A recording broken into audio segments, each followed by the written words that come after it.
Top quality और consistent performance के लिए सिर्फ सिल्वर पंप नाम याद रखना। ठीक है, लेकिन एक बात तो है कि आप जिस तरह के बयान देते हैं उसके चलते आपकी लोकप्रियता न सिर्फ देश में बल्कि विदेश में भी नजर आ रही है। कैसे, एक नमूना आपको दिखाते हैं। अनिरुद्धाचार्य जी महाराज की पॉपुलैरिटी पाकिस्तान में भी है।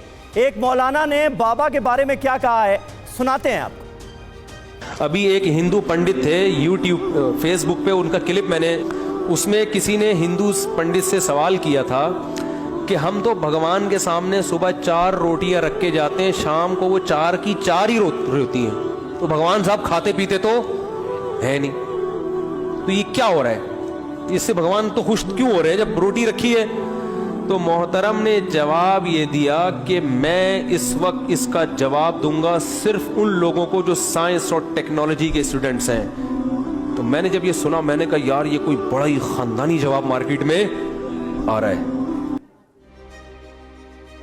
तो मौलाना साहब कह रहे हैं कि ये अलग ही जवाब आ रहा है। आइए इसी क्लिप से जुड़ा हुआ अगला हमारा सवाल मुकदमे का वो हम आपके सामने रखें। उससे पहले अनिरुद्धाचार्य जी जवाब देना चाहेंगे मौलाना साहब को? हाँ, प्रश्न इनका ये है ना कि ईश्वर क्यों नहीं दिखते, ये सवाल था। तो देखिए, जैसे गुलाब में खुशबू है, क्या दिखाई पड़ती है? तो नहीं दिखती, इससे ये सिद्ध नहीं होता कि नहीं है।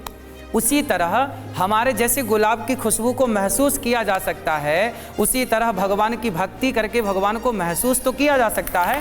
ये देखने दिखाने का विषय नहीं है। हर चीज़ देखी नहीं जा सकती और हर चीज़ दिखाई नहीं जा सकती।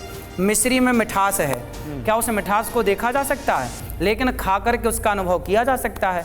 उसी तरह ईश्वर को देखा नहीं जा सकता, पर भक्ति करके क्या मीराबाई ने अनुभव नहीं किया? यदि नहीं किया तो मीराबाई ने जो किया तो वो क्या था? सूरदास जी, रैदास जी, रसखान, इतने सारे भक्त जो हमारे जगत में हुए हैं, क्या इन्होंने अनुभव नहीं किया?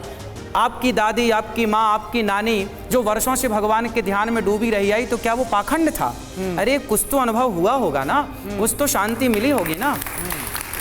इसलिए ईश्वर देखने और दिखाने का सब्जेक्ट नहीं है, ये महसूस। मिश्री खाओगे तो मिठास का अनुभव हो ही जाएगा, भक्ति करोगे तो ईश्वर का अनुभव हो ही जाएगा, कोई बहुत बड़ी बात नहीं है।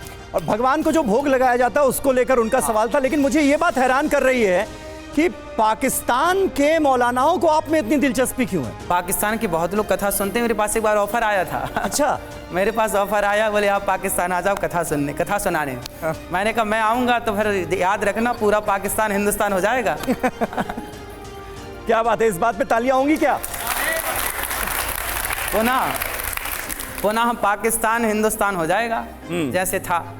चलिए, तो ये राज भी खुला कि अनिरुद्धाचार्य जी महाराज को पाकिस्तान से भी न्योता आ रहा है प्रवचन के लिए, और मौलाना तो वहां के उनकी बात पर रिएक्ट करते हुए नजर आ ही रहे हैं और उनके सवालों का जवाब भी आज महाराज जी ने TV9 भारतवर्ष पर दे दिया।